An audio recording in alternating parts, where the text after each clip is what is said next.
मंजिलें उन्हीं को मिलती है जो सफर पर निकलते हैं। नमस्कार, मैं हूं आनंद राज और आज हम देखने वाले हैं मानव नेत्र तथा रंग बिरंगा संसार।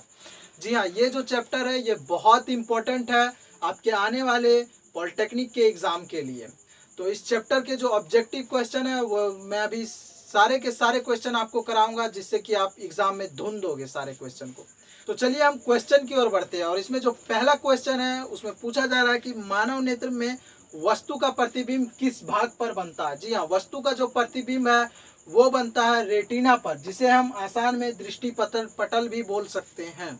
तो चलिए क्वेश्चन नंबर 2 की ओर बढ़ते हैं और इसमें पूछा जा रहा है कि मानव नेत्र में किस प्रकार का लेंस होता है। जी हाँ, हमारी जो आंखें हैं उसमें किस प्रकार की लेंस रहती है, तो उसमें जो है उत्तल लेंस रहता है। हमारी आंखों में कौन सा लेंस रहता है, तो उत्तल लेंस रहता है।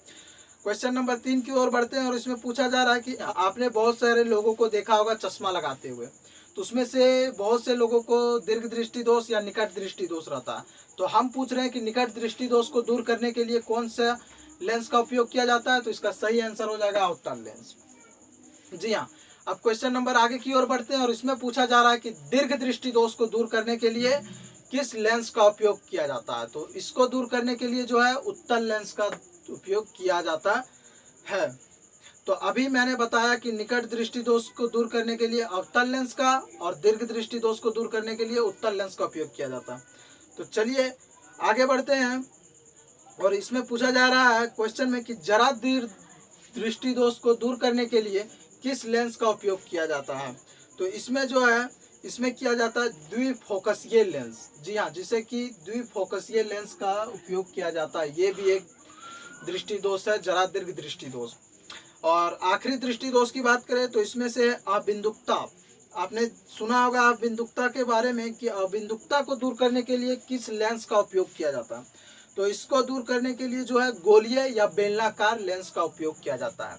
तो आप जब कभी भी किसी भी आदमी को चश्मा लगाए हुए देखते हो तो आप उसके चश्मे पे गौर कीजिएगा कि किस लेंस का उपयोग किया जाता है।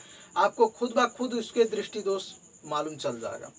तो आगे बढ़ते हैं और पूछते हैं कि मानव नेत्र की सामान्य दृष्टि के लिए दूर बिंदु कितनी दूरी पर होता है। जी हाँ, किसी भी सामान्य वस्तु को देखने के लिए दूर दृष्टि जो है वो कितनी होती है, तो इसे हम अनंत बोल सकते हैं कि हम जितनी दूर भी देख सकते हैं उतने दूर तक किसी भी वस्तु को देखा जा सकता है। अब बात करते हैं कि मानव नेत्र की सामान्य दृष्टि दोष के लिए निकट दूरी क्या है, मतलब कि निकट दूरी की बिंदु क्या होती है। जैसे कि हम किसी भी वस्तु को अपने सामने कितने सामने तक देख सकते हैं, तो इसका जो सही आंसर है, इसका सही आंसर है 25 सेंटीमीटर। जैसे कि मैंने अभी यहाँ मान लीजिए कि ये 25 सेंटीमीटर में मेरे से दूर में ये पे, अभी मैं इसको साफ साफ देख पा रहा हूँ, लेकिन जैसे ही इसको 25 सेंटीमीटर से नज़दीक लेते जाऊँगा आपको धुंधला नज़र आने लगेगा। जी हाँ, आप कभी भी ट्राई करके देखिएगा कि आप 25 सेंटीमीटर से जैसे ही सामने लाना किसी भी पेपर या किसी भी चीज़ को लाते हो तो आपको खुद ब खुद धुंधला नजर आने लगेगा। तो न्यूनतम दूरी क्या है, वो है 25 सेंटीमीटर। अब बात करते हैं मानव नेत्र में रेटिना पर बनने वाले प्रतिबिंब की प्राकृतिक क्या होती है। जी हाँ, अभी मैंने कहा था कुछ ही देर पहले बताया था कि रेटिना और दृष्टि पटल के बारे में। तो जो रेटिना और दृष्टि पटल में प्रतिबिंब बनती है उसकी प्राकृतिक क्या होती है, तो उसकी जो प्राकृतिक होती है वो होती है वास्तविक और उल्टा। जी हाँ, अब आगे बात करते हैं। इसमें पूछा जा रहा है कि मानव नेत्र के उस भाग का नाम लिखे जो मानव नेत्र में प्रवेश होने वाली प्रकाश की मात्रा को नियंत्रित करती है। जी हाँ, हम जब सुबह सुबह उठते हैं या धूप में चलते हैं तो जब सूर्य की किरणें हमारी आंखों में पड़ती है तो उसे किसके द्वारा प्रवेश होने में हमें रोकती है, हमारे आंखों को किरणों से बचाती है, तो वो है पुतली। जी आप पुतली समझ रहे होगे, आँख के ऊपर में जो आपको दिख रहा है पुतली, वो हमें बचाती है किरणों को प्रवेश होने से।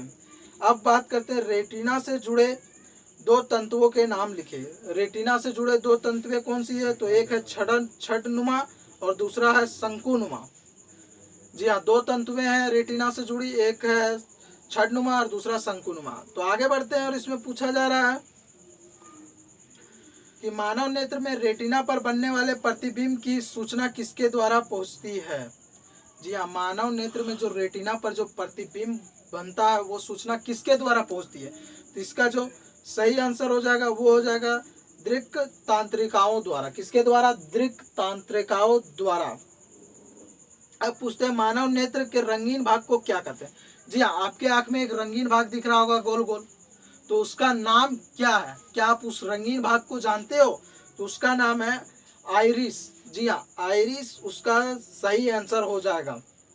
आकाश का रंग नीला क्यों होता है? आपने कभी देखा होगा, जनरली कभी क्या हमेशा आप देखते हो ज़्यादातर कि आकाश का जो रंग है वो नीला रहता है, और ऐसा क्यों होता है? तो आकाश का जो रंग होता है वो प्रकाश के प्रकीर्णन के कारण होता है। क्यों होता है? प्रकाश के प्रकीर्णन के कारण होता है। सूर्योदय या सूर्यास्त के समय? जी हाँ, अगला क्वेश्चन है, सूर्योदय तथा सूर्यास्त के समय सूर्य कैसा प्रतीत होता है? सूर्य जो है वो कैसा प्रतीत होता है? तो आप जनरली देखे होंगे लाल, जो रक्ताभ। जी हाँ, रक्त की तरह हल्का हल्का दिखाई देता है जब सूरज उगता है और जब सूरज डूबता है तब। आगे बढ़ते हैं, और तारों के टिमटिमाने का मुख्य कारण क्या है? जी आपने देखा होगा कभी भी शाम को आप जब छत में या आंगन में या कहीं भी रहते हो छत पे, तो आप जब देखते हो आसमान में तो तारे जो हैं वो टिमटिमाते हैं। तो ऐसा क्यों होता है? तो ऐसा होता है प्रकाश के वायुमंडलीय अपवर्तन के कारण। जी हाँ, किसके कारण? प्रकाश के वायुमंडलीय अपवर्तन के कारण होता है। ये जो क्वेश्चन है मैं बता दूं बहुत ही इंपॉर्टेंट होने वाले हैं आपके एग्जाम के लिए।